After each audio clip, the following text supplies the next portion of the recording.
कल से मेरे मोबाइल पर बार बार मैसेज आ रहा है, मौलवी साहब शबे बारात का रोज़ा रखना कैसा है, मौलवी साहब शबे बारात की रात में इबादत करना कैसा है।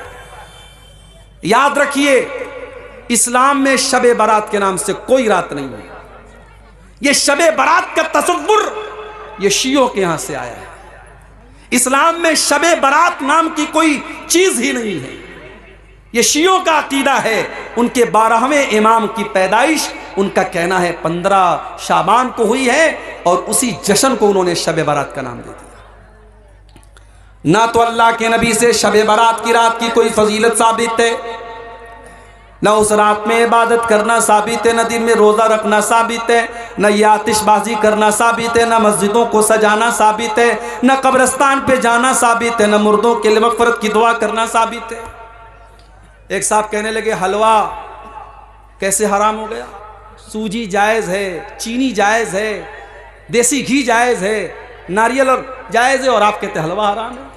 सबको मिक्स कर दिया तो हलवा बन गया, आप कहते हलवा हराम है। मैंने कहा भाई हलवा हराम नहीं है, हलवा हराम नहीं है। हलवा यकीनन बहुत अच्छी चीज़ है, हमको भी खिलाइए, हम भी खाएंगे, मगर आप किस अकीदे के मुताबिक बना रहे हैं? आप शबे बारात पर बना रहे हैं तो क्यों बना रहे हैं आप? एक साहब कहने लगे हलवा हम इसलिए बनाते क्योंकि नबी अकरम के दांत टूट गए थे ग़ज़वा उहद में, आपने हलवा खाया तो इसलिए हम हलवा खाते हैं। मैंने कहा भाई साहब ग़ज़वा उहद हुई है शव्वाल में और शबे बारात मना रहे हो शाबान में, तुम 2.5 महीना एडवांस में हलवा खा रहे हो।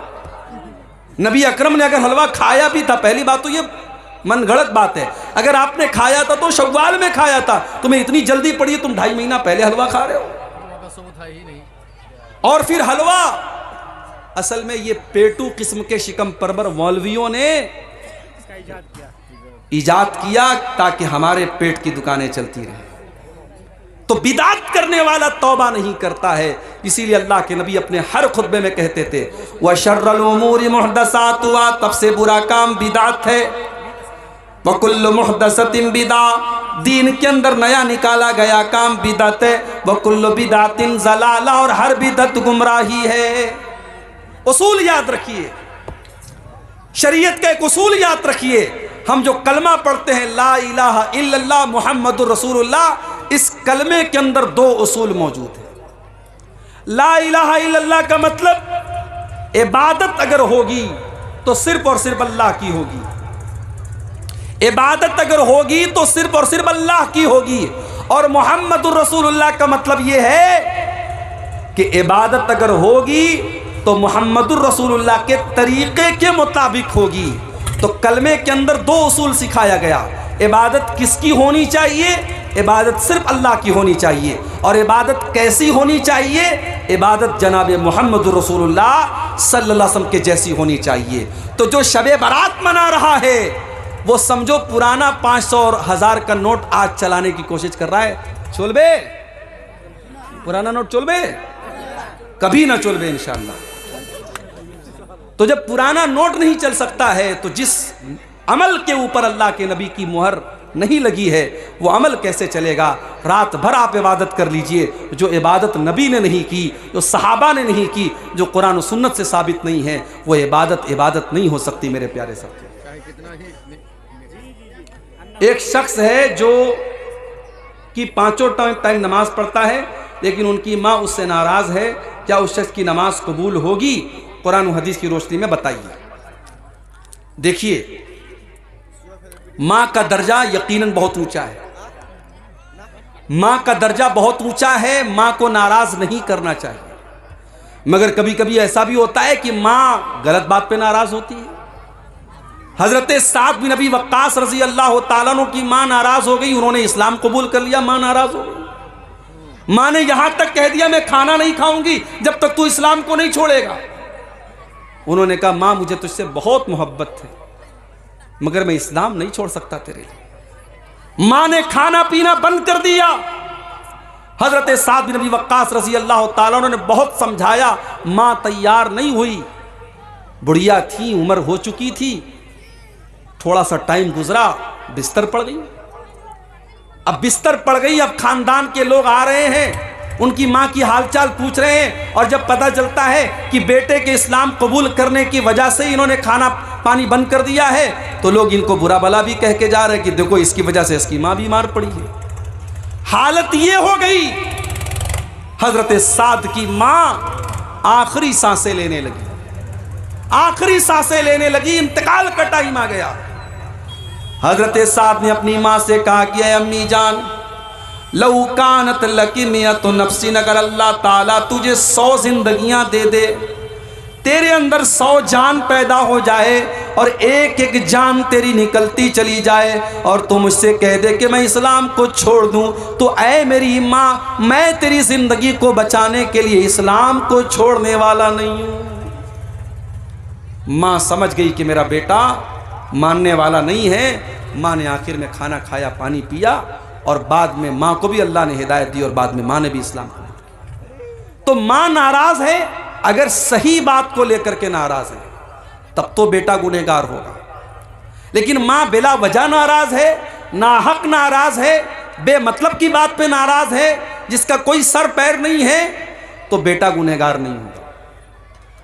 बेटे को चाहिए अगर माँ नाराज है, गलत बात पर भी नाराज है, बेटा माँ को मनाने की कोशिश करे।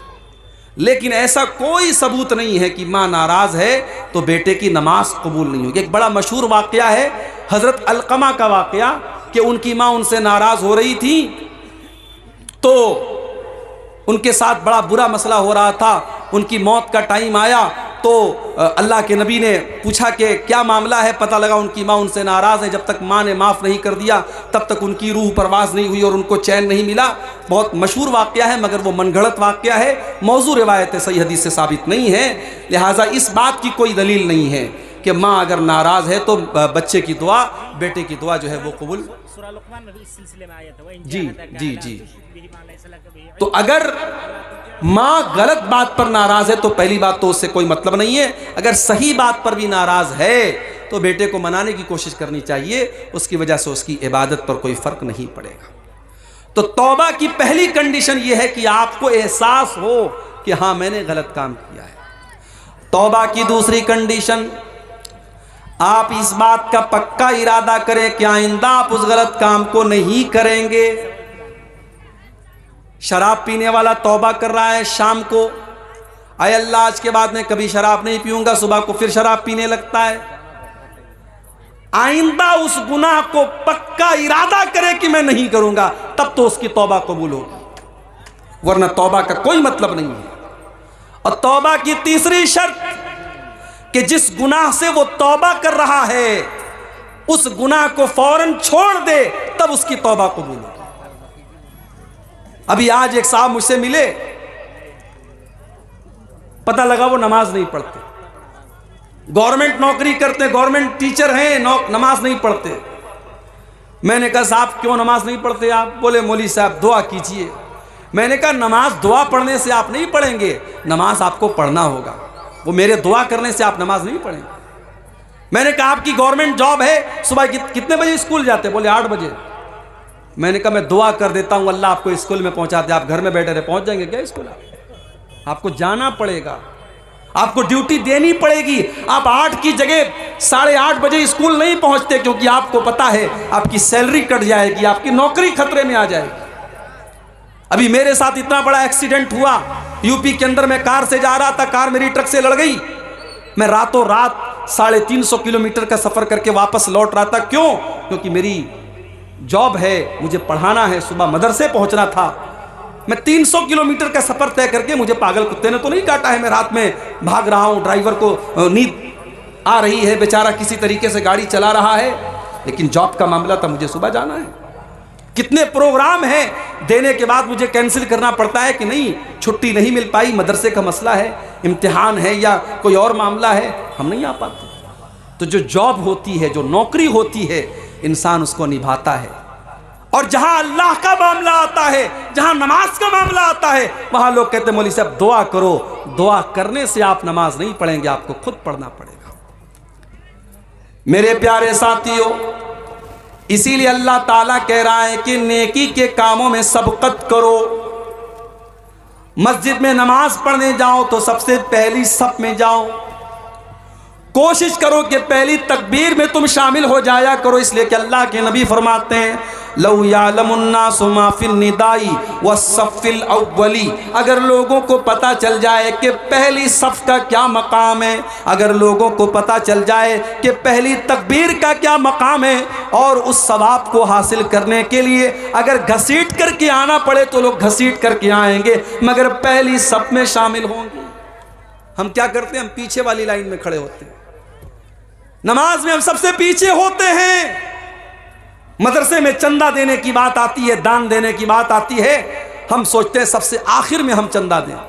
पहले देखे प्रधान जी कितना देते हैं, पहले देखे गांव के हाजी साहब कितना देते हैं, गांव के रईस लोग कितना देते हैं, उसके बाद हम देंगे।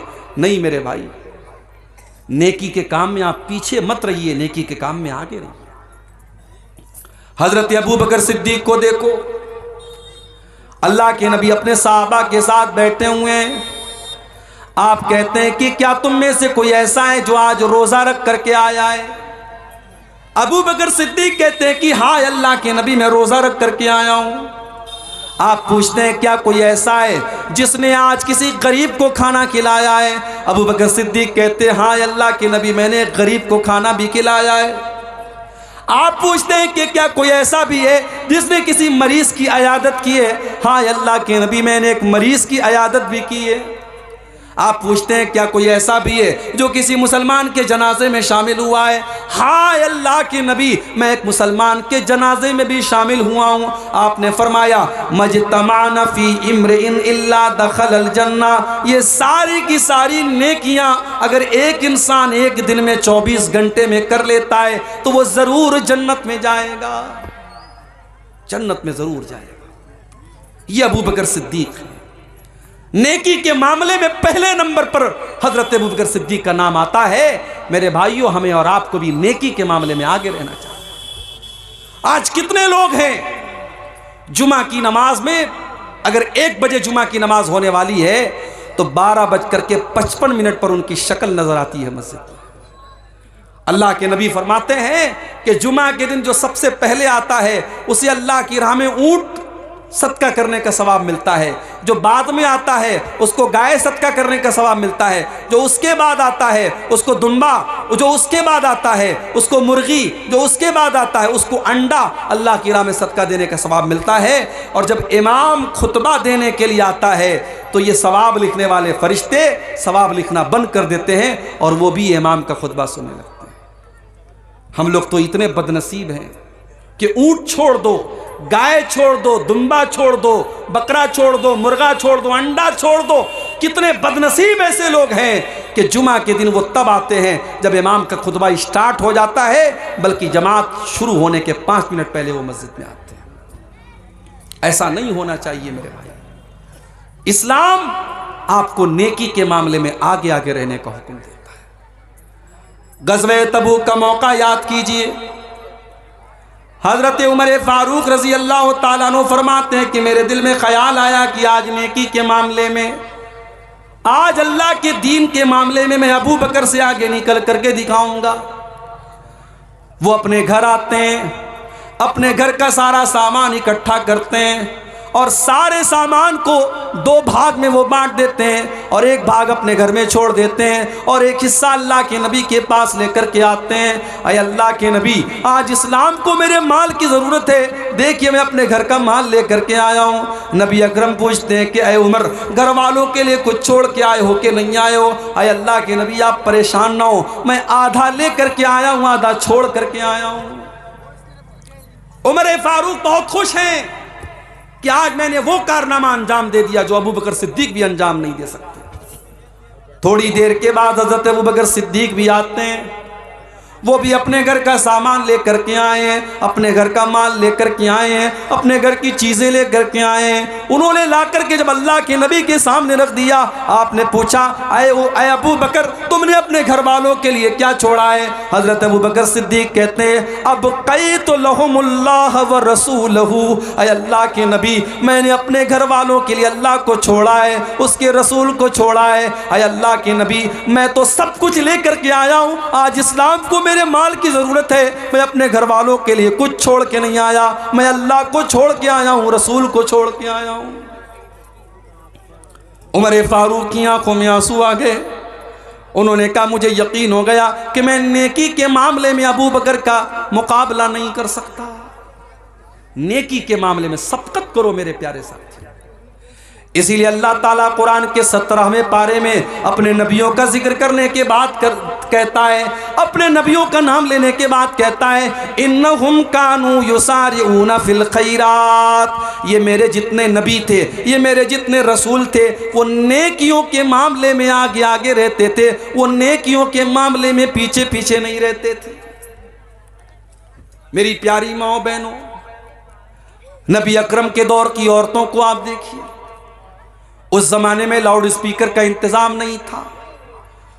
अल्लाह के नबी तकरीर करते थे, आमतौर से मर्दों के बीच में तकरीर करते थे, औरतों के दरमियान आपका बयान नहीं होता था। एक मर्तबा कुछ औरतें आईं, अय अल्लाह के नबी, मर्द लोग आपकी बातों को सुनते हैं, हम औरतों को तो आपकी बात सुनने को नहीं मिलती है। अय अल्लाह के नबी, आप हफ्ते में एक दिन हमको भी दीजिए ताकि हम भी दीन की बातें आपसे सुना करें। नबी अकरम ने देखा कि इन औरतों के अंदर दीन को सीखने की तड़प मौजूद है। आपने अलग से हफ्ते का एक दिन औरतों के लिए तय कर दिया। हमारे यहाँ जलसे में आपने औरतों का इंतजाम किया है, लेकिन मस्जिद में जुमा में होता है इंतजाम आपके यहाँ? नहीं है। तरावी छोड़ दीजिए, तरावी तो साल में एक बार होती है ना, जुमा में क्यों नहीं है?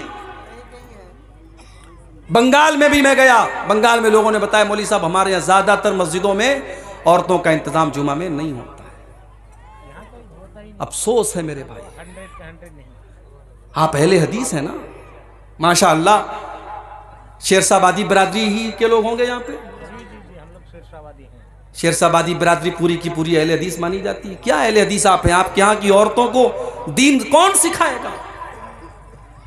मौलवी साहब हफ्ते में एक दिन तकरीर करते हैं, आधा घंटा दीन की बात बताते हैं, आप हजरात सुन के चले आते हैं। घर की औरतों को कौन बताएगा? आज हमारे घर की औरतों को बिगाड़ने वाली हजारों चीजें हैं। फेसबुक है, सोशल मीडिया है, इंटरनेट है, तमाम दुनिया भर की चीजें हैं। उनको दीन सिखाने के लिए साल का एक जलसा काफी नहीं है, और जलसे में भी बेचारी आती है, तकरीर कम सुनती है, शॉपिंग ज्यादा करती है, बच्चों को लेके घूम रही है, टहल रही है, कोई उधर भाग रही, कोई उधर भाग रही है। आप जुमा की नमाज में औरतों के लिए इंतजाम कीजिए मेरे भाई, इंतजाम कीजिए आप। नबी अकरम के दौर की औरतें आकर के डिमांड करती हैं, अय अल्लाह के नबी आप हमारे लिए इंतजाम कीजिए, हमें दीन की बातें सुनाइए। और अगर आपने ऐसा इंतजाम नहीं किया, हालात बहुत बुरे हैं मेरे भाई। आज मुसलमान लड़कियां गैरों के साथ भाग रही हैं, फरार हो रही हैं, मुर्तद हो रही हैं, इस्लाम को छोड़ रही हैं, और हमारा आप सिर्फ तमाशा देख रहे हैं। अपनी औलाद को संभालिए, अपने बच्चों को संभालिए, अपनी औलाद को दीन की तालीम दीजिए, वरना पछताना पड़ेगा। अपने बच्चे और बच्चियों को जिस तरीके से आप स्कूल की और कॉलेज की तालीम देते हैं, उसी तरीके से दीन की तालीम दीजिए। उन्हें इस्लाम के बारे में बताइए, उन्हें तौहीद के बारे में बताइए, वरना आगे चल करके 10-15 साल के बाद जो हालात होंगे, हर घर और हर खानदान में इस तरीके के केस होंगे, फिर आपके पास हालात को कंट्रोल करने का कोई रास्ता नहीं होगा।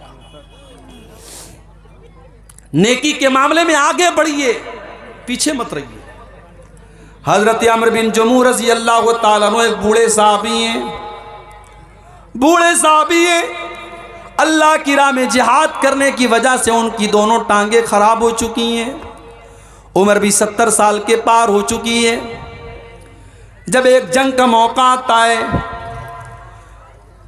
अल्लाह के नबी के पास उनके 4 बेटे हैं, उनके चारों बेटों ने अपना नाम लिखवाया।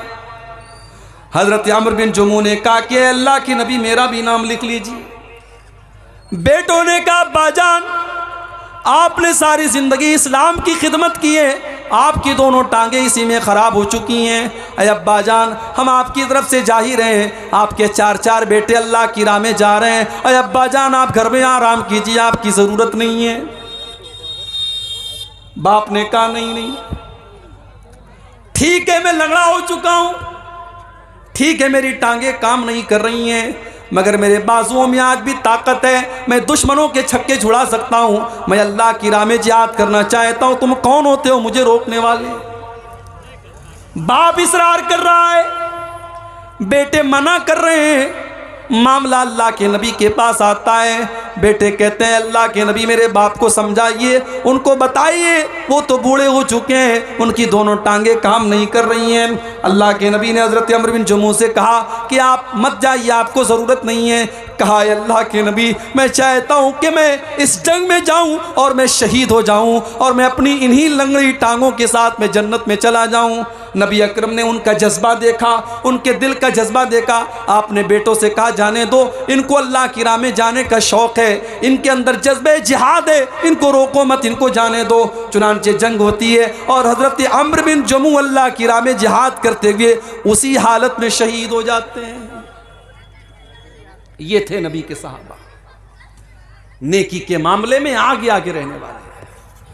हम और आप नेकी के मामले में पीछे रहते हैं, इंतजार में रहते हैं कि हमें कोई जब मोटिवेट करेगा, जब कोई कहेगा तब हम ये काम करेंगे। मेरे प्यारे साथियों, नेकी के मामले में आप आगे बढ़िए। नबी अकरम के सहाबा को आप देखिए। अब्दुल्ला बिन मसूद रज़ी अल्लाह ताला अन्हु बहुत बेहतरीन कुरान पढ़ा करते थे। इतना अच्छा कुरान पढ़ते थे कि एक मरतबा अल्लाह के नबी रास्ते से जा रहे थे। अब्दुल्ला बिन मसूद के कुरान की तिलावत की आवाज़ आपके कानों में पड़ी। आपने फरमाया जिसको कुरान बिल्कुल ताज़ा ताज़ा सुनना हो वो अब्दुल्ला बिन मसूद के मुंह से कुरान सुन ले।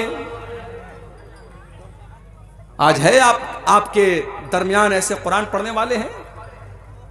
कुरान पढ़ने वाला कोई होता भी है तो उसके फटे कपड़ों की वजह से हमें लगता है ये मदरसे में पढ़ने वाला बच्चा है, हम उसको हकारत की नज़र से देखते हैं। स्कूल में टाई और पैंट और कोट पहन करके जाने वाला हमें अच्छा लगता है, और मदरसे में फटा पुराना कपड़ा पहन करके पढ़ने वाला, दिन भर कुरान की तिलावत करने वाला हमें बुरा लगता है। मेरे प्यारे साथियों, उस स्कूल के सूटेड बूटेड बच्चे से बेहतर है उस मदरसे में पढ़ने वाला मैला कुचैला कपड़ा पहन करके दिन रात कुरान पढ़ने वाला। इसलिए कि अल्लाह के नबी फरमाते हैं खैरुकुम मन तअल्लमल कुरान व अल्लमहु, तुम में सबसे बेहतरीन इंसान वो है जो कुरान को सीखता है और सिखाता है, कुरान को पढ़ता है और पढ़ाता है। अब्दुल्ला बिन मसूद इतना अच्छा कुरान पढ़ते थे, अल्लाह के नबी ने फरमाया कि जिसको सुनना हो कुरान बिल्कुल तरोताज़ा, वो अब्दुल्ला बिन मसूद के मुंह से कुरान सुन ले। जब अल्लाह के नबी ने ये बात बयान की, हज़रत उमर फारूक के दिल में ख्याल पैदा हुआ कि ये बात अब्दुल्ला को बतानी चाहिए। उन्होंने रात के 12 बजे, आधी रात को उन्होंने जाकर के अब्दुल्ला बिन मसूद के दरवाजे को खटखटाया। अब्दुल्ला बिन मसूद ने दरवाज़ा खोला, देखा हज़रत उमर आए। क्या बात है उमर, क्यों आए हो? आए अब्दुल्ला, मुझे मालूम है कि ये वक्त मुनासिब नहीं था, रात के 12 बज रहे हैं, आधी रात हो चुकी है, लेकिन मैं तुम्हें एक बात बताना चाहता हूँ, अल्लाह के नबी ने तुम्हें एक खुशखबरी दी है। क्या खुशखबरी दी? कहा है अब्दुल्ला, नबी अकरम ने आज तुम्हारी तिलावत की आवाज़ सुनी थी, तो नबी अकरम ने फरमाया था कि जिसको कुरान सुनना हो, बिल्कुल ताज़ा ताज़ा कुरान सुनना हो, वो अब्दुल्ला के मुंह से कुरान सुन ले। मैंने सोचा कि मैं आधी रात को मैं जाकर के तुमको बता दूं, ताकि सबसे पहले मैं ये खुशखबरी तुम्हें सुना दूं। एक मुसलमान को अच्छी खबर देने में भी सवाब मिलता है, मैं ये खबर तुम्हें सुनाने आया हूँ। हज़रत अब्दुल्ला ने कहा कि आपने थोड़ा सा लेट कर दिया, थोड़ा सा आपने डिले कर दिया, थोड़ा सा लेट कर दिया। अभी थोड़ी देर पहले हज़रत अबू बकर सिद्दीक आए थे और उन्होंने ये खबर मुझे दे दी है। हज़रत उमर ने पेशानी पकड़ के कहा कि अबू बकर, उमर तेरा मुकाबला नहीं कर सकता। मेरे प्यारे साथियों, ये नबी के सहाबा थे जो नेकी के मामले में सबकत करते थे। आज हम कारोबार में सबकत करते हैं, ज़मीन जायदाद में सबकत करते हैं, दुनिया के ऐशो आराम में सबकत करते हैं, लेकिन हम जन्नत के लिए सबकत नहीं करते। सूरह आले इमरान की आयत हमें यही मैसेज दे रही है, वसारिऊ इला मग़फ़िरतिन मिर रब्बिकुम व जन्नतिन, मेरे बंदो तुम अल्लाह की जन्नत को पाने के लिए और अल्लाह की मग़फ़िरत को पाने के लिए जल्दी करो। मेरे प्यारे नौजवान साथियों, जब हम आपसे नमाज के बारे में कहते हैं, आप कहते हैं मौलवी साहब अभी तो जवानी की अय्याम है, अभी तो मौज मस्ती के दिन है, जब 40 साल के हो जाएंगे, 50 साल के हो जाएंगे, हम नमाज भी पढ़ने लगेंगे, हम दाढ़ी भी रख लेंगे, हम हाजी भी हो जाएंगे, कौन गारंटी लेगा, कौन गारंटी लेगा कि आप 50 साल तक जिंदा रहेंगे, 60 साल तक जिंदा रहेंगे। एक एक्सीडेंट आपकी जिंदगी बदल सकता है, एक हादसा आपको खत्म कर सकता है, एक बीमारी आपको बर्बाद कर सकती है। मेरे प्यारे नौजवान साथियों, वमा तदरी नफ्सुम माज़ा तक्सिबु गदा, कोई नहीं जानता कि कल उसके साथ क्या होने वाला है। इसलिए कल न कर, कल का कोई भरोसा नहीं, कल तो कल एक पल का भरोसा नहीं। फिक्र उक़बा की कर आज ही बेखबर, फिक्र उक़बा की कर आज ही बेखबर, कल न कर, कल का कोई भरोसा नहीं, कल तो कल एक पल का भरोसा नहीं। कर इबादत खुदा की जवानी में तू, कर इबादत खुदा की जवानी में तू, कल बुढ़ापा तेरे सर पे आ जाएगा, कल बुढ़ापा तेरे सर पे आ जाएगा। कुव्वते दस्तो पा खत्म हो जाएगी, कुव्वते दस तो पा खत्म हो जाएगी, फिर इबादत का कोई भरोसा नहीं। कल का कोई भरोसा नहीं है मेरे नौजवान साथियों। नेकी के मामले में सबकत करो, मिसाल दे दुनिया कि हाँ ये लड़का नेकी के मामले में आगे रहता है। मस्जिद में नमाज पढ़ने जाओ तो पहली सफ में रहो, इबादत के मामले में सबकत करो। किसी को धोखा देना कैसा है, बहुत अच्छा काम है, दिया करो भाई धोखा। अब ये सब पूछने की बात है। जो इमाम साहब अक्सर झूठ बोले, वालिदैन की नाफरमानी करे और कभी कभार चोरी करे, उसकी इमामत में नमाज पढ़ना कैसा है? लग रहा है इमाम साहब से दुश्मनी हो रही है। ये लग रहा है बिल्कुल कैमरा लगा के बैठा इमाम साहब कितना झूठ बोल रहा है, कितनी नाफरमानी कर रहा है, कितना चोरी कर रहा है। देखिए, इमाम जो होता है, इमाम ऐसे इंसान को बनाना चाहिए जो कुरान अच्छा पढ़ता हो, आलिम हो और दीनदार भी हो। ऐसा कभी कभी होता है कि एक इंसान आलिम है लेकिन दीनदार नहीं है, तो नमाज की इमामत एक ऊंचा मकाम है, ये हर इंसान को नहीं देना चाहिए। तो ऐसे इंसान को इमाम नहीं बनाना चाहिए। अगर ऐसा इंसान इमाम है, नमाज हो जाएगी आपकी नमाज पर कोई फर्क नहीं पड़ेगा, मगर ऐसे इंसान को इमाम नहीं बनाना चाहिए जो खुल्लम खुल्ला ये सब काम अगर कर रहा है, झूठ बोल रहा है, वालिदैन की नाफरमानी कर रहा है, चोरी कर रहा है, ऐसे इंसान को इमामत नहीं देना चाहिए। उम्र दराज आदमी का अगर बार बार पेशाब आ जाए और कपड़ा नापाक हो जाए, इलाज व मुआलजा से भी मायूस हो चुका हो, तो ऐसे इंसान को नमाज पूरा करने के लिए क्या तरीक़ा अपनाना चाहिए? बस सीधी सी बात है, फत्तकुल्लाह मस्ततातुम, अल्लाह से जितना डर सकते हो डरो। जिस इंसान को ये प्रॉब्लम है कि उसका पेशाब रुकता ही नहीं है, कतरा कतरा बहता रहता है, तो अब जाहिर है वो मजबूर है। अगर वो इलाज करा चुका है और इलाज से भी कोई फ़ायदा नहीं हो रहा है, तो ऐसा इंसान नमाज उसी हालत में पढ़ेगा। लेकिन हाँ, हर नमाज के टाइम वो नया वज़ू करेगा। ज़ोहर में मान लो उसने वज़ू किया, बीच में उसको हवा खारिज नहीं हुई, पाखाना करने के लिए वो नहीं गया, लेकिन तब भी असर का टाइम आएगा वो फिर से वज़ू करेगा। इसलिए कि ये बीमारी जिसको है उसके लिए हुक्म है कि वो हर नमाज के टाइम अलग से वज़ू करेगा। इसी तरीके से बाज़ लोगों को हवा खारिज होने की बीमारी होती है, उनको हर मिनट पर हवा खारिज होती है। वो हर तरीके का इलाज करा चुके हैं लेकिन उनका मसला हल नहीं होता है, तो उनके बारे में भी सही मसला यही है कि वो उसी हाल में नमाज पढ़ेंगे, वज़ू करेंगे और नमाज पढ़ेंगे। ठीक है। जामा मस्जिद में जगह की किल्लत है, मस्जिद के इर्द गिर्द भी जगह खाली नहीं है, इसलिए मस्जिद को दूसरी जगह मुंतकिल करना चाहते हैं। ऐसी सूरत में मस्जिद की पुरानी ज़मीन को फ़रोख्त कर सकते हैं या नहीं, जबकि मुंतकिल शुदा मस्जिद की ज़मीन सिर्फ 250 फीट की दूरी पर है। अब देखिए, ये मसला थोड़ा सा पेचीदा है, इसके बारे में तहकीक करनी पड़ेगी कि अब ये जो सिचुएशन है, जैसे कभी कभी ऐसा होता है कि मस्जिद की जो जगह है वहाँ पे हाईवे निकल रहा है, तो हाईवे जब निकलता है या इस तरीके की कोई मजबूरी आती है तो जाहिर है मस्जिद को ट्रांसफ़र करते हैं।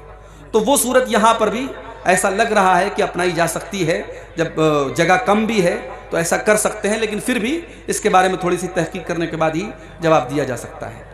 इमाम का इंतखाब अवामुन्नास के ज़रिए होगा या आलिमों के ज़रिए होगा? देखिए, अवाम के इंतखाब के लिए कोई शरीयत की शर्त नहीं है। अल्लाह के नबी ने कुछ क्राइटेरिया बता दिया है कि इमाम ऐसा इंसान होना चाहिए जो कुरान को ज़्यादा पढ़ने वाला हो, सुन्नत का जानकार हो, नमाज का तरीका जानने वाला हो। अगर उस क्राइटेरिया पर कोई मोहल्ले में कोई इंसान खरा उतर रहा है, उसको अवाम भी इमाम बना सकती है। कोई ज़रूरी नहीं कि उलमा की एक कमेटी हो वही इमाम बनाए, ऐसा कोई ज़रूरी नहीं है। तो मेरे नौजवानों, ये जो मसला है दीन के अंदर आगे आगे रहने का, इसको हम अपने अंदर पैदा करें। हम बैक बेंचर ना बने। स्कूल में होता है ना, स्कूल में क्लास में पीछे बैठने वाला जो होता है उसको बैक बेंचर बोलते हैं। तो जो बिल्कुल फिसड्डी होता है, जो इम्तिहान में फेल होता है, उसको हम बोलते हैं बैक बेंचर। दीन के मामले में आप बैक बेंचर मत बने, दीन के मामले में आप आगे रहने वाले बने, पहली सफ में रहने वाले बने। यही हम आपसे उम्मीद करते हैं। अल्लाह से दुआ है रब्बुल आलमीन हम सबको नेकियों के मामले में सबकत करने की तौफीक अता फरमाए। रब्बुल आलमीन हमारे गुनाहों को माफ़ फरमाए, नेकियों में आगे आगे रहने की तौफीक दे। आमीन व आखिर दावाना अल्हम्दुलिल्लाहि रब्बिल आलमीन। 15 मिनट कम से कम कलेक्शन मैं नहीं करता भाई, नहीं ना, आपको मैं देखा है करते ही। हमको देंगे भी नहीं लोग, अब जाने वाले क्या देंगे।